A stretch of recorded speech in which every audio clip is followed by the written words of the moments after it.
وہ فلاں شہر میں رہتا ہے، اس نے کرایا ہوگا، تو وہ تو آپ بھی کہیں گے یار وہ میرے نال کے لینا دینا، جس کے ساتھ لینا دینا ہوتا ہے وہی جیلسی فیکٹر میں انوالو ہوتے ہیں نا، اور قریبی رشتے دار ہوتے ہیں۔ تو نبی علیہ السلام نے اسی چیز کو ایمفسائز کیا کہ اپنے رشتے داروں میں وہ مال خرچ، سب سے زیادہ حقدار وہ ہیں اور سب سے زیادہ مشکل انہی کے اوپر خرچ کرنا ہو جاتا ہے۔ ایک اور حدیث ہے بخاری اور مسلم میں، سیدنا عمر ابن خطاب رضی اللہ تعالیٰ عنہ نبی علیہ السلام کے پاس حاضر ہوئے اور یہی آیت پڑھی لن تنالوا البر حتی تنفقوا مما، اور کہا کہ یا رسول اللہ مجھے جو خیبر کے پاس زمین ہے میری وہ مجھے سب سے بڑھ کر عزیز ہے، تو میں چاہتا ہوں کہ اللہ کی راہ میں خرچ کروں۔ تو نبی علیہ السلام نے ان کو فرمایا کہ تم اس کو اللہ کے لیے وقف کر دو، باقی اس کے اوپر جو پھل فروٹ لگتے ہیں وہ جو آمدن ہو رہی ہے نا اس کو اللہ کی راہ میں خرچ کر دو، یعنی اصل ایسٹ اپنی جگہ پہ رہے اور اس سے جو انکم ہو رہی ہے اس کو خرچ کرو۔ یہ بھی ایک فارم ہے۔ آخرت کے لیے ذخیرہ کرنا ہے، جو ابو طلحہ انصاری نے کہا یا رسول اللہ میں چاہتا ہوں آخرت کے لیے ذخیرہ کرنا۔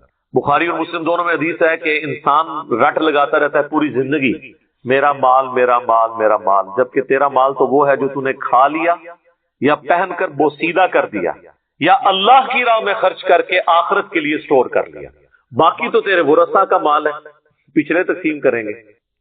اچھا جو آپ اللہ کی راہ میں اپنے ہاتھوں سے خرچ کرتے ہیں نا اور آخرت کے لیے محفوظ کر لیتے ہیں وہ آپ کا مال ہے، کیونکہ قیامت کے دن کی کرنسی جو ہے وہ نیکیاں ہیں، لیکن اس کا یہ مطلب نہیں ہے کہ جاتے جاتے پورا جو اپنا مال ہے یا اپنی جائیداد ہے وہ کسی مدرسے کو دے جائیں یا کسی این جی او کو دے جائیں، نہیں۔ اسلام نے اس چیز کو ناپسند کیا ہے کہ کوئی شخص اپنا سارا کا سارا مال اللہ کی راہ میں خرچ کر دے، اس چیز کو اسلام نے ناپسند کیا ہے، نبی علیہ السلام نے اس سے منع فرمایا ہے۔ وہ جو اوائل اسلام میں چند ایک قربانی کے واقعات آپ کو ملتے ہیں نا وہ اس وقت سچویشن ایسی تھی، جب یہ چیزیں اسٹیبلش ہو گئی ہیں پھر تو نبی علیہ السلام نے منع فرمایا ہے۔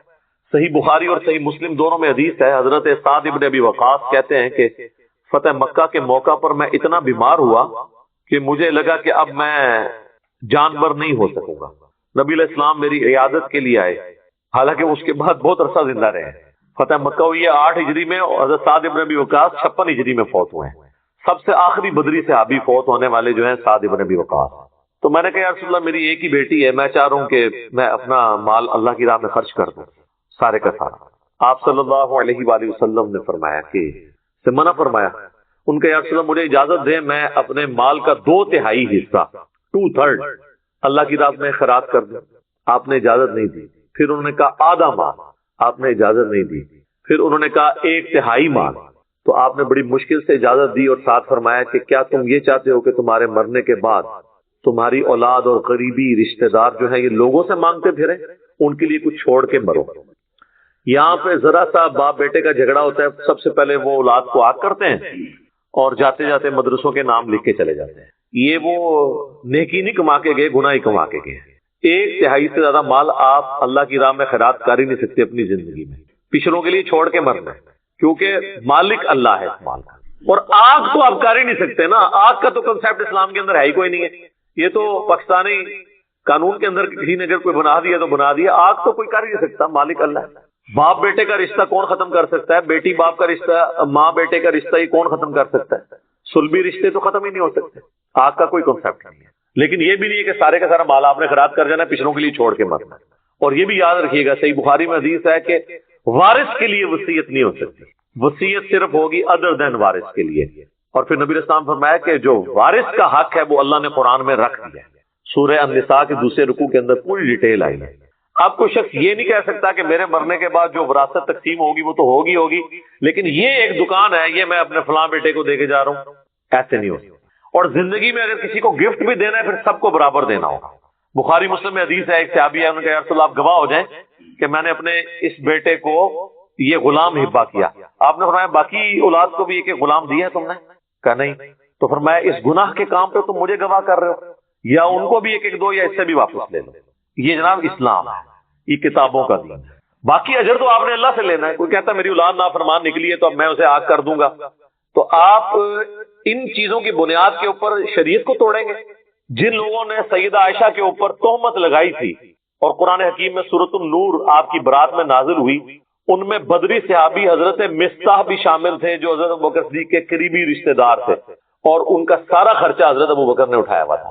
تو جب اس نے بھی تہمت میں وہ شامل ہوا تو حضرت ابوبکر نے کہا کہ اس کا تو میں پہلے خرچہ پانی بند کروں نا، بالکل نیچرل چیز ہے. بیٹی کے اوپر الزام لگایا ہو جس نے تو انسان اس کو کچھ کھلاتا پلاتا ہے. لیکن سر کتابوں کا خدا پھر قرآن میں آیت نازل کرتا ہے کہ تم تو اللہ کے لیے دے رہے تھے. ہائے ہائے ہائے ہائے، تواڈے سارے قانون، تواڈے سارے اخلاقیات، تواڈی سارے جذبات چک کے اللہ نے پرے سٹے نے. تم تو اللہ کے لیے دے رہے تھے، تم نے اللہ سے اجر لینا تھا، اس کا خرچہ پانی کو بند کر دیا. ایک غلطی سے اسے 0 سے ملٹیپلائی کر دیا تم نے. حالانکہ اس سے بڑی کوئی غلطی کو کر ہی نہیں سکتا تھا کسی شخص کے حق میں کہ اس کی بیٹی کے اوپر تہمت، اور بیٹی بھی عام نہیں ہے، امہات المومنین میں سے ہیں. پھر انہوں نے دوبارہ خرچہ، انہوں نے کہا کہ اللہ میں تیرے لیے کرتا تھا، میں اس کو چلاتا رہوں گا. یہ صحیح بخاری میں آتا ہے، قرآن میں اس کا ذکر بھی موجود ہے اس چیز کا کہ جو تم لوگ یہ وظیفہ دے رہے تھے تو اللہ کے لیے دے رہے تھے، یہ کیا تم نے کیا. تو یہ ہے کتابوں کا خدا. اور ہمارے جو جذباتی ہم جن عقائد و نظریات کو لے کے چل رہے ہیں وہ بالکل اور ہیں. کہتے ہیں میرے نال صحیح سلوک نہیں کیتا جناب، ایسی بھی تیسی ہوتی، عدلے کا بدلہ. جبکہ اسلام میں معافی کی روش ہے. اس طریقے سے معاملات کو آپ نے لے کے نہیں چلے. تو جائیداد اتنی چھوڑ کے مریں کہ پچھلوں میں تقسیم ہو سکے، سب کچھ اللہ کی راہ میں دے کے چلے جائیں. اللہ کی راہ میں کہاں سے جا رہا ہوتا ہے؟ یہ جو آپ مدرسوں کے نام لکھتے ہیں یہ اللہ کی راہ میں جاتا ہے. اور میرے بھائی وہ امام مسجد اور خطیب جن کی 15,000 20,000 کسی کی 25,000 زیادہ تو نہیں ہوتی ہے تنخواہ، اسلام آباد جیسے شہر میں بھی خطیب 25,000 سے زیادہ نہیں لے رہے. انہوں نے گاڑیاں رکھی ہوئی ہیں، ان کا رہن سہن دیکھیں، وہ سارے ان کے اوپر لگ رہا ہوتا ہے. تو لوگوں کی اولاد کے اوپر آپ نے لگانا ہے، مرنے کے بعد مال، اور اپنی اولاد کے اوپر رشتہ داروں پہ نہیں لگانا. اور میں نے کہا مدرسوں کے بارے میں کوئی بندہ فکر مند بھی نہ ہو، یہ آپ کی چمڑی بھی اتار کے اپنا حق آپ سے لے لیں گے. یہ بھوکے نہیں مرتے، کیونکہ ان پہ جب ایسا وقت آئے گا وہ آپ سے چھین لیں گے آگے. لیکن جو غریب رشتہ دار آپ کے اپنے قریبی ہیں آپ ان کے ساتھ صرف نظر کیے ہیں. تو یہ آخرت کے لیے آپ نے اسٹور کرنا. بخاری و مسلم میں ایک اور حدیث ہے کہ نبی علیہ السلام نے فرمایا کہ ابن آدم کے پاس اگر سونے کی 2 وادیاں ہوں نا تو وہ یہ خواہش کرے گا تیسری بھی میرے پاس آ جائے، اس کا پیٹ صرف قبر کی مٹی بھر سکتی. ایک اور حدیث ہے صحیح بخاری اور صحیح مسلم دونوں میں، نبی علیہ السلام نے فرمایا کہ انسان کے 3 دوست ہیں. 2 دوست باہر ہی رہ جاتے ہیں، ایک ہی قبر میں ساتھ جاتا ہے.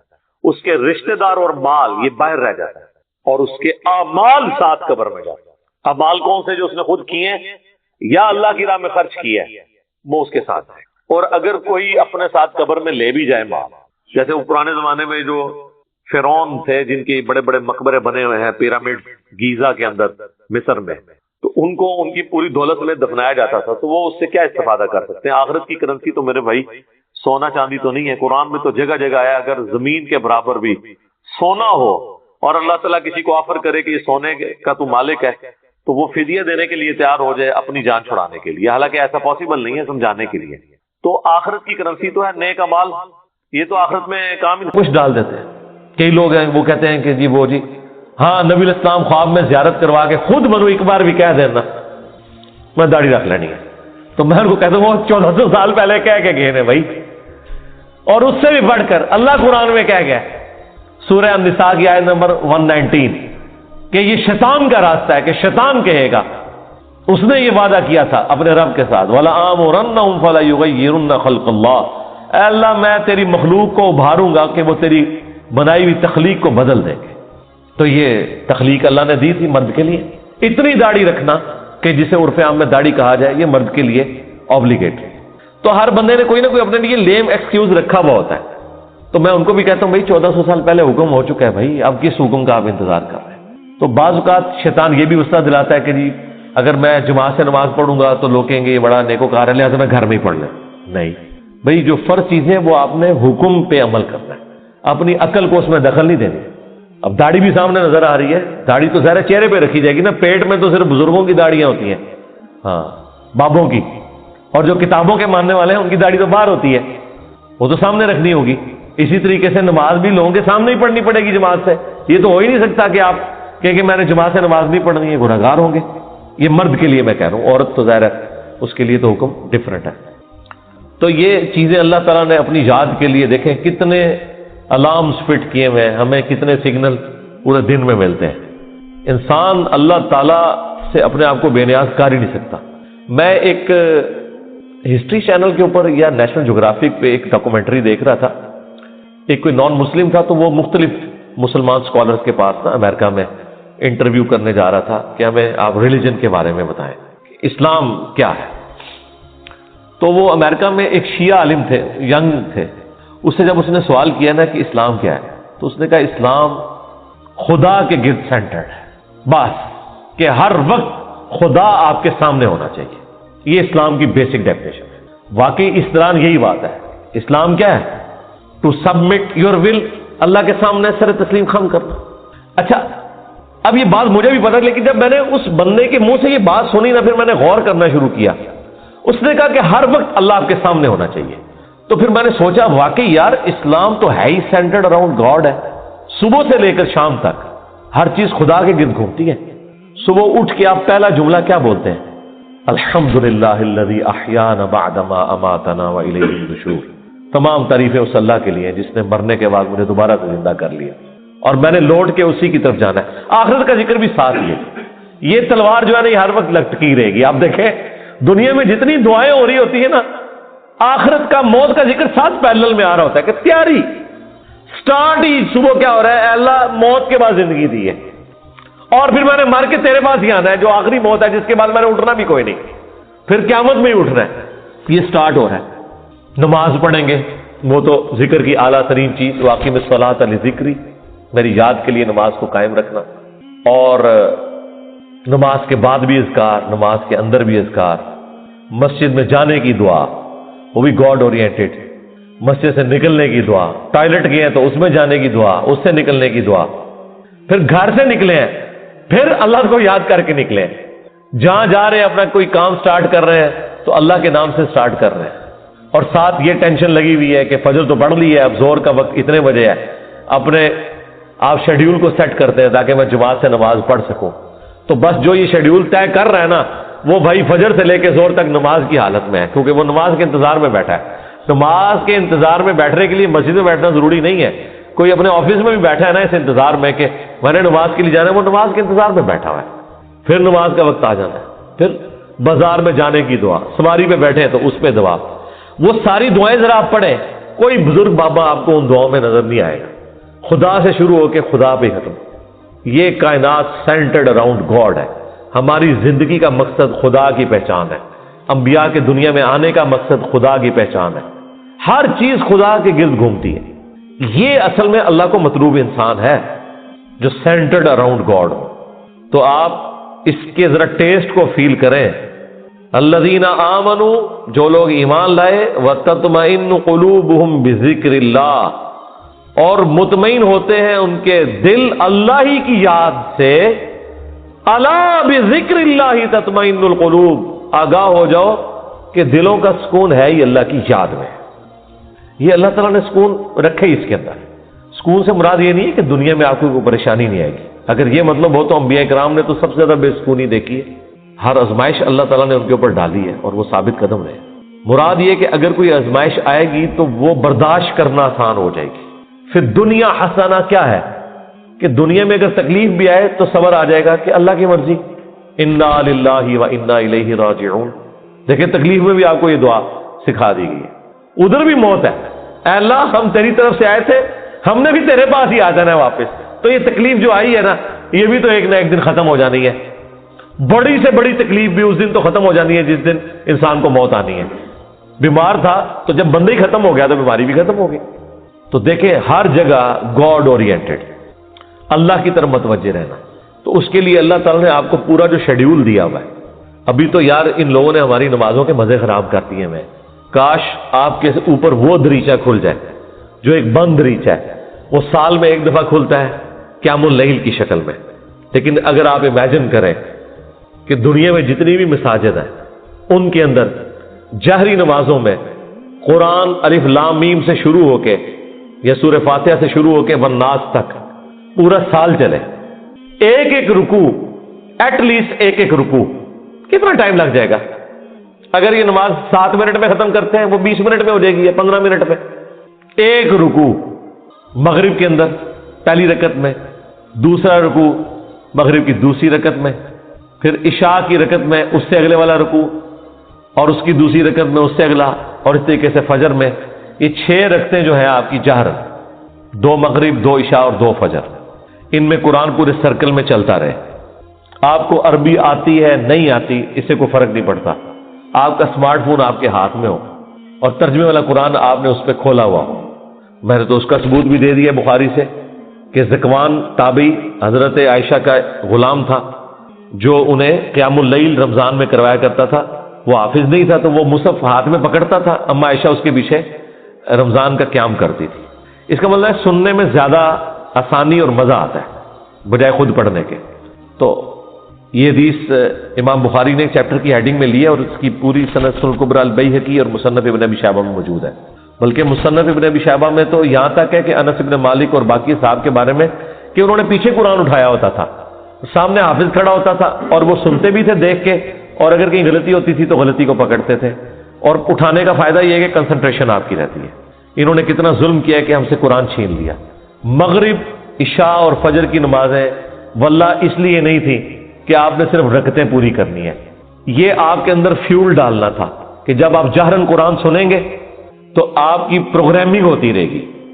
ہم کیا سنتے ہیں, وہی رٹی رٹائی آخری 10 صورتیں یا چند صورتوں کی آخری آیات, سورہ بقرہ کی آخری آیات, سورہ حشر کی آخری آیات, وہی جو مولویوں نے رٹی ہوئی ہیں. یار اگر حافظ قرآن نہیں بھی آپ کا امام مسجد, کوئی مسئلہ نہیں, وہ مصحف اٹھا کے پڑھ لے, کوئی مسئلہ نہیں. قرآن دیکھ کے تو پڑھنا اس کو آتا ہے نا, قاری ہے, مصحف اٹھا کے پڑھے.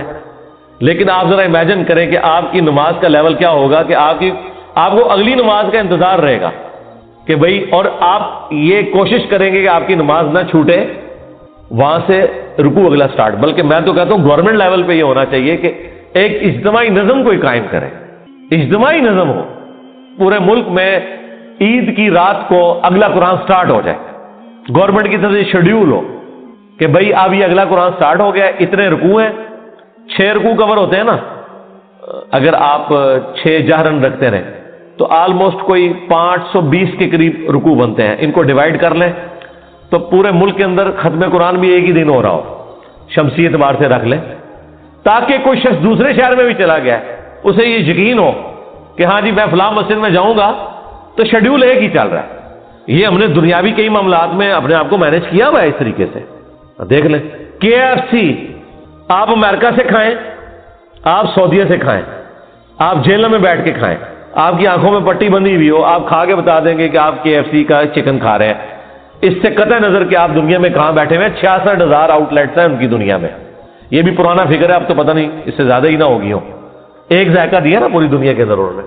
اس طرح کے کئی شیڈیول ہیں, اور اگر یہ تھوڑی سی ایفرٹ پٹ کر لی جائے تو سرکار آپ کو کوئی اپنے بچوں کو توحید سکھانے کی ضرورت نہیں ہے. توحید خود بخود وہ سیکھ جائیں گے.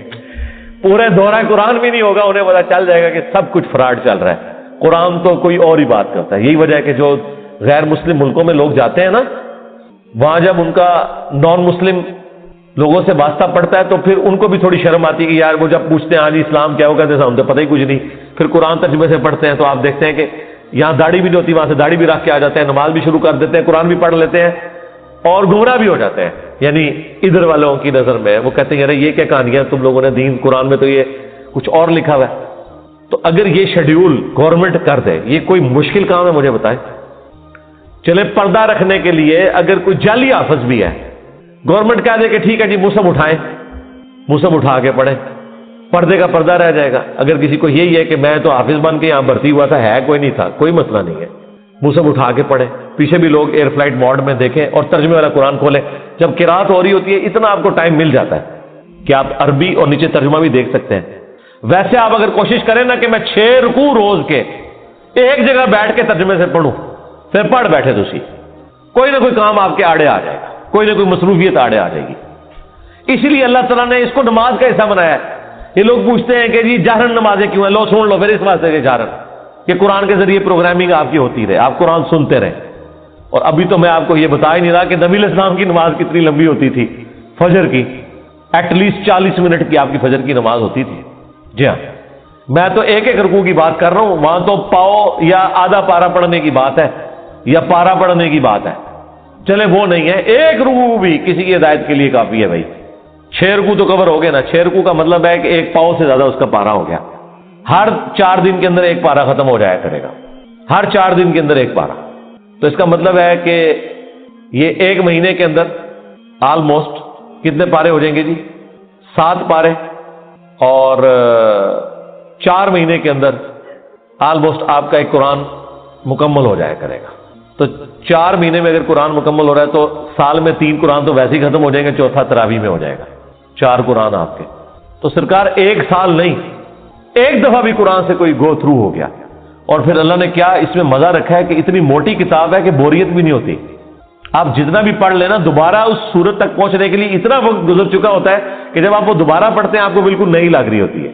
اگر یہ چھوٹی سی کتاب ہوتی ہے تو 2-4 بار پڑھ کے کوئی بوریت والا معاملہ ہو جاتا، لیکن اللہ تعالیٰ نے یہ چیز بھی رکھی، اتنی موٹی کتاب، اور ایک ایک صورت میں ایسی ملٹی ڈائریکشنل چیزیں رکھ دی ہیں، واقعات علیحدہ سے رکھ دیے، حکمت کی باتیں الگ سے رکھ دی، آخرت کا ذکر علیحدہ سے رکھ دیا، ہر اعتبار سے اس میں ٹیسٹ رکھا۔ تو یہ قرآن ہماری زندگی میں آ سکتا تھا، اور یہ ویڈیو تو میں نے بہت پہلے ریکارڈ کی ہے کہ قرآن کو اپنی زندگی میں کیسے لایا جائے۔ میرے نزدیک تو اس کے علاوہ کوئی چارہ نہیں ہے۔ یاد رکھیں، جو چیز آپ اپنی روٹین میں لانا چاہتے ہیں نا، کہ آپ اسے روزانہ کریں، تو پھر آپ اسے زندگی کی اس چیز کے ساتھ جوڑ دیں جس کے اوپر آپ کی 0 ٹالرنس ہے، تو وہ آپ کی زندگی کا حصہ بن جائے گی۔ مثلا بڑے لوگ پوچھتے ہیں جی بڑی کوشش کی تھی، 1 مہینے تک واک کرتے رہے فجر کے بعد، بس پھر بعد میں نہیں واک ہو سکی جی، ٹائم ہی نہیں ملتا۔ تو میں ان کو کہتا ہوں آپ اس کو اپنی روٹین میں جوڑیں۔ روٹین آپ کی کیا ہے؟ نماز مسجد میں جا کے پڑھتے ہو؟ ہاں جی، بس موٹر سائیکل نہیں اب لے کے جانا، پیدل جانا ہے مسجد میں، فجر کی نماز کے لیے بھی پیدل جانا ہے، اپنی روٹین میں آپ جانا ہی جانا ہے۔ اگر مسجد 15 منٹ کی مسافت کے اوپر ہے، چاہتے نہ چاہتے 15 منٹ کی آپ کی واک ہو جائے گی، اور اس کو آپ کو یاد کر کے نہیں کرنا پڑے گا، سوائے اس کے کہ آپ نے جانا ہے تو آپ نے پیدل جانا ہے۔ یا عشاء کے وقت آپ ٹائم رکھنا چاہتے ہیں تو اپنی واک کا ٹائم وہ رکھ لیں، اور 5 نمازیں پیدل جا کے پڑھیں تو آپ ذرا کیلکولیٹ کریں ہر نماز کے ساتھ جانے اور آنے میں۔ اور مسلم میں تو یہاں تک الفاظ ہیں، بلکہ وہ حضرت انس بن مالک تو انکار ہی کر رہے ہیں، وہ کہتے ہیں کہ نبی علیہ السلام اور حضرت ابوبکر و عمر سورہ فاتحہ سے نہ پہلے بسم اللہ پڑھتے تھے نہ بعد میں، یعنی اگلی سورت سٹارٹ کرنے سے پہلے بھی بسم اللہ نہیں پڑھتے تھے، کنٹینیوشن کے ساتھ پڑھتے تھے۔ بعض محدثین نے اس کی توجیہ بیان کی کہ اس سے مراد ہے کہ بلند آواز سے نہیں پڑھتے، کیونکہ ثنا اور بسم اللہ آہستہ آواز سے پڑھنا تو ثابت ہے، تو آہستہ آواز سے پڑھنا ہی اس بات کی دلیل ہے کہ اس کو فاتحہ سے الگ کر کے پڑھتے ہیں، لہذا وہ فاتحہ کا حصہ نہ ہو۔ اچھا، اب ٹیکنیکلی اس کو آپ سمجھیں کہ سورہ فاتحہ کی یہ 7 آیات کیسے پوری ہوتی ہیں۔ مسلم میں جو یہ ہے نا الفاظ کے آدھی میرے لیے آدھی میرے بندے کے لیے، تو پھر سورہ فاتحہ آدھی ہوتی ہوگی نا کہیں پہ، کیونکہ آدھی میرے لیے اور آدھی میرے بندے کے لیے، تو آئیں پھر آدھی کر کے دیکھ لیتے ہیں۔ وہ سٹارٹ ہو رہا ہے اس حدیث میں، جب میرا بندہ کہتا ہے الحمدللہ رب العالمین، تو میں کہتا ہوں میرے بندے نے میری حمد کی، الرحمن الرحیم میرے بندے نے میری ثنا کی، مالک یوم الدین میرے بندے نے میری بزرگی کا اعتراف کیا۔ 3 ایسے ہوگی۔ اس کے بعد آتا ہے ایاک نعبد و ایاک نستعین، یہ میرے اور میرے بندے میں کامن ہے، لہذا یہ آیت پھر سینٹر میں ہوگی، کیونکہ تینوں پہلی آیات جو ہیں وہ اللہ کی تعریف ہے، الحمدللہ رب العالمین، الرحمن الرحیم، مالک یوم الدین۔ ایاک نعبد و ایاک نستعین عہد ہے، اور کہا یہ کامن ہے، مراد یہ سینٹر میں ہے، اور اس کے بعد جتنی چیزیں وہ دعائیں ہیں، اہدنا الصراط المستقیم یہ بندے کی ہوگی، صراط الذین انعمت علیہم غیر المغضوب علیہم ولا الضالین آمین، یہ 3 آیات اللہ سے دعا ہوئی، یہ بندے کے لیے، اور اس میں الفاظ ہیں جو میرے بندے نے مانگا میں نے دے دیا۔ پہلی 3 اللہ کی ثنا اور سینٹر والی ایاک نعبد و ایاک نستعین کامن بانڈ، ٹھیک ہو گیا؟ اس سے بھی مزے کی بات، ایاک نعبد و ایاک نستعین بھی سینٹر ہو جاتی ہے، یہ ایک آیت ہے، ایاک نعبد، اے اللہ ہم تیری عبادت کرتے ہیں، یہ بھی اللہ کی تعریف ہے، و ایاک نستعین اور دعا تجھ سے کرتے ہیں، واو پہ آگے سینٹر بنتا ہے، اس واو سے پہلے 3.5 آیات اس طرف ہیں اور 3.5 آیات اس طرف، یہ بالکل سینٹر بنتی ہے واو، ایاک نعبد، اور وہ اسی لیے حدیث میں ہے نا یہ کامن ہے۔ کامن کیوں ہے؟ ایاک نعبد میرے بندے نے میری عبادت کی، و ایاک نستعین میرے بندے نے مجھ سے مانگا، اور کیا مانگا؟ اہدنا الصراط المستقیم صراط الذین انعمت علیہم غیر المغضوب علیہم ولا الضالین آمین۔ تو یہ اتنی مضبوط دلیل ہے، یہ جتنے دلیل کیا کتنے دلائل میں نے سامنے رکھ دیے کہ جس کے بعد کوئی گنجائش نہیں رہتی کہ کوئی بندہ ہٹ درمی پہ اور ضد پہ آ جائے۔ شیخ زبیلی زئی رحمہ اللہ تعالیٰ سے 2008-9 کی بات ہے، میں نے اب چونکہ وہ اہل حدیث تھے تو اہل حدیث کی کوشش ہوتی ہے کہ وہاں حنیفہ ہر مسئلے میں غلط ثابت ہو جائے، تو میں نے ان کے سامنے کہا جی آپ کو چیک کرتے ہیں، آپ بخاری مسلم کو مانتے ہیں کہ وہ یہ نہ ہو کہ امام حنیفہ کی دشمنی آپ کو اس پہ نہ ابھار دے کہ آپ سچائی سے اناد کریں. تو مجھے کہتے نہیں وہ بسم اللہ حصہ فاتحہ تھا. میں نے کہا جی یہ واضح احادیث ہے, یہ میں نے سارے دلائل ہوئی. آپ کو بھی سن کے اندازہ ہوگا کہ اس کے بعد کوئی بندہ یہ مان سکتا ہے, یہ چھڑولی چھوڑ سکتا ہے آگے سے. بالکل واضح بات ہے. تو ان باتوں میں ان کے پاس کوئی جواب نہیں تھا. وہ کہتے ہیں امام شافعی. میں نے کہا امام شافعی کو چھوڑیں, آپ کہتے ہیں کتاب و سنت, آپ کہہ رہے ہیں امام شافعی کہتے ہیں بسم اللہ حصہ ہے. ہم آپ کو بخاری مسلم سے ثابت کر رہے ہیں کہ سورہ فاتحہ کا حصہ نہیں ہے بسم اللہ. بہرحال نماز میں بھی پڑھیں گے, قرآن میں پڑھا جائے گا, قرآن کا حصہ ہے سورہ فاتحہ سے پہلے پڑھنا, اور نماز میں بھی ہم بسم اللہ پڑھنا سنت ہے. بسم اللہ پڑھ کے ہی سورہ فاتحہ پڑھی جاتی ہے. جب بالکل پہلی دفعہ پڑھی جائے گی پھر تو اعوذ باللہ بھی پڑھا جائے گا. یہ بھی ذہن میں رکھیے گا, پہلی رکعت میں تو اعوذ باللہ سے بھی سٹارٹ کریں گے, باقی رکعتوں میں صرف بسم اللہ سے. کیوں؟ قرآن جب بھی پڑھا جائے گا نا تو اعوذ باللہ سے آغاز ہوگا. ایون آپ نے قرآن پڑھتے پڑھتے تلاوت روک دی, بند کی, کسی سے گپ شپ کی, دوبارہ پڑھیں گے تو اعوذ باللہ. اور اس کا حکم جو ہے سورۃ النحل آیت نمبر 98 میں موجود ہے, فَإِذَا قَرَأْتَ الْقُرْآنَ فَاسْتَعِذْ بِاللَّهِ مِنَ الشَّيْطَانِ الرَّجِيمِ. پس تو جب بھی قرآن کی قرات کرنے لگے تو اللہ کی پناہ حاصل کر لیا کر شیطان مردود کے اگینسٹ. کیوں؟ اگر آپ شیطان کے اگینسٹ اللہ کی پناہ نہیں حاصل کریں گے تو قرآن پڑھ کے آپ غلط رزلٹ بھی نکال سکتے ہیں. اس میں قرآن کا قصور نہیں ہے. اگر ایک اچھی گاڑی ہے اس پہ ڈرائیور غلط بیٹھ کے جا کے ٹھوک دیتا ہے تو گاڑی کا تو قصور نہیں. تو قرآن حکیم سے غلط رزلٹ جان بوجھ کے لوگ نکال سکتے ہیں جب تک کہ اپنے آپ کو قرآن کے سامنے سرنڈر نہ کریں اور اللہ تعالیٰ کے سامنے اپنے آپ کو پیش نہ کریں شیطان کے اگینسٹ کہ یا اللہ تو ہی پناہ دے ہمیں اس کے اگینسٹ. ورنہ قرآن حکیم وہ پڑھیں گے تو اس سے غلط رزلٹ بھی نکال سکتے ہیں. وَلِعَوْذُ بِاللَّهِ تَعَالَى. اس لیے حکم دیا. اچھا, بخاری مسلم کی ایک حدیث بڑی مزے کی ہے. صحابہ کرام کا قافلہ کہیں جا رہا تھا, راستے میں انہوں نے ایک جگہ پانی کے لیے پڑاؤ کیا تو وہاں پہ ایک قبیلہ آباد تھا. انہوں نے صحابہ کرام کی کوئی مہمان نوازی نہیں کی, لیکن اسی دوران ان کے قبیلے کے سردار کو ایک سانپ یا بچھو نے ڈس دیا. یہ حدیث بخاری میں بھی ہے اور مسلم میں. تو جب وہ سانپ اور بچھو نے ڈس لیا تو وہ صحابہ کرام کے پاس آئے اور کہا کہ تم میں سے کوئی ایسا ہے جو جھاڑ پھونک کر سکتا ہو, دم ڈال سکتا ہو زہریلے جانور کا. تو ایک صحابی نے کہا مجھے ایک دم آتا ہے, لیکن میں یہ بکریوں کا پورا ریوڑ اس کے عوض معاوضہ دوں گا. مرتے کیا نہ کرتے, پھنسے ہوئے تھے. انہوں نے کہا ٹھیک ہے. اس نے جا کے دم ڈالا, سورہ فاتحہ پڑھی. تو حدیث کے الفاظ ہیں وہ بندہ اس طرح ہو گیا جیسے مردہ زندہ ہو جائے اس کے اثر سے. دم بکریوں کا ریوڑ والے کیا. اب صحابہ کرام میں اختلاف ہو گیا. ایک گروہ نے کہا کہ یہ تو آپ نے قرآن پڑھنے کی اجرت لے لی, یہ تو حرام ہے. زیادہ پرہیزگار لوگ بھی ہوتے ہیں نا. دوسرے نے کہا نہیں ہم نے معاوضہ لیا, بالکل ٹھیک ہے. مان لیے طے پایا کہ نبی علیہ السلام سے جا کے فیصلہ کروائیں گے. آپ علیہ السلام کے پاس آئے تو آپ صلی اللہ علیہ وآلہ وسلم نے پہلے تو اس کی تحسین کی کہ تو نے یہ بہت بڑی انوینشن کی ہے, تجھے کس نے بتا دیا کہ سورہ فاتحہ میں اتنی شفا ہے. سورہ فاتحہ شفا بھی دیتی ہے. اور پھر آپ نے سامنے فرمایا ان احق ما اخذتم علیہ اجرا کتاب اللہ. سب سے بہترین چیز جس کے اگینسٹ تم معاوضہ طلب کر سکتے ہو وہ اللہ کی کتاب ہے. اور پھر آپ نے سامنے فرمایا کہ وہ جو بکریاں لیے نا اس میں سے کچھ حصہ مجھے بھی دو. بخاری اور مسلم دونوں میں حدیث ہے کہ اللہ کا ذکر کرنے والا زندہ کی مثل ہے اور ذکر نہ کرنے والا مردہ کی مثل ہے. یعنی وہ زندہ لاش ہے جو اللہ کا ذکر نہیں. جامع ترمذی میں حدیث ہے, ایک صحابی حاضر ہوئے, یا رسول اللہ مجھے کوئی ایسی نصیحت کرے کہ اس کے بعد مجھے کسی چیز کی ضرورت نہ رہے. نبی علیہ السلام نے کہا کہ تیری زبان ہر وقت اللہ کے ذکر سے تر ہے, بس یہ نصیحت ہے. یعنی صرف نماز کی حد تک نہیں, عام حالت. اچھا, ذکر کے لیے زبان ہلانا بھی ضروری نہیں ہے, دل میں بھی ذکر ہو سکتا ہے. اللہ کو یاد کرنا بھی ذکر ہے,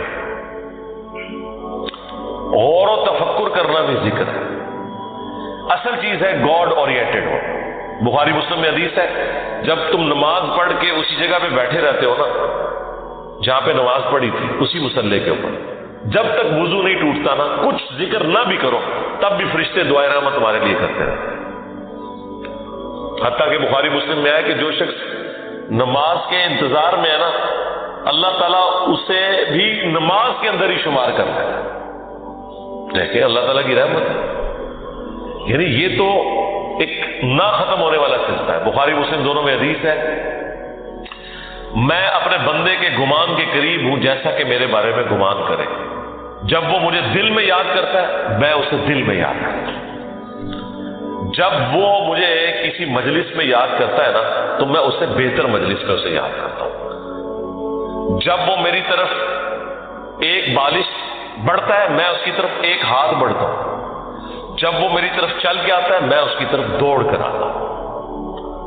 تو یہ حدیث قدسی ہے بخاری مسلم دونوں میں، اور اسپیسیفکلی یہ قرآن حکیم کی درس و تدریس کے حوالے سے ذکر ہوا تھا کہ ایسی مجلس میں فرشتے حاضر ہوتے ہیں اور جب اللہ کے پاس جاتے ہیں، حالانکہ اللہ جانتا ہے پھر بھی پوچھتا ہے کہ میرے بندوں کے پاس گئے تھے کس حالت میں پایا، وہ بتاتے ہیں یہ حالت تھی، پھر اللہ تعالیٰ پوچھتے ہیں مجھ سے کیا مانگ رہے تھے، فرشتے بتاتے ہیں کہ بندے جنت مانگ رہے تھے، اللہ تعالیٰ پوچھتا ہے کیا جنت دیکھی انہوں نے، کہتے ہیں نہیں، اگر دیکھ لیتے تو اس سے بھی زیادہ مانگتے، اور کیا کہتے تھے جہنم سے آزادی مانگتے تھے، کیا جہنم دیکھی میرے بندوں نے، نہیں، اگر دیکھ لیتے اس سے بھی زیادہ اشد و مت سے مانگتے۔ اللہ تعالیٰ فرماتا ہے تم گواہ ہو جو میں نے سب کو معاف کر دیا۔ اچھا وہ فرشتے کہتے ہیں یا اللہ ایک بندہ ایسا تھا جو ویسے ہی وہاں پہ آ گیا تھا، اس کی نیت نہیں تھی لیکن وہ ان کی مجلس میں بیٹھا تھا۔ اللہ تعالیٰ فرماتا ہے کہ یہ لوگ ہی ایسے ہیں کہ جو ان کی مجلس میں بھی بیٹھ جاتا ان کو بھی میں نے بخش دیا۔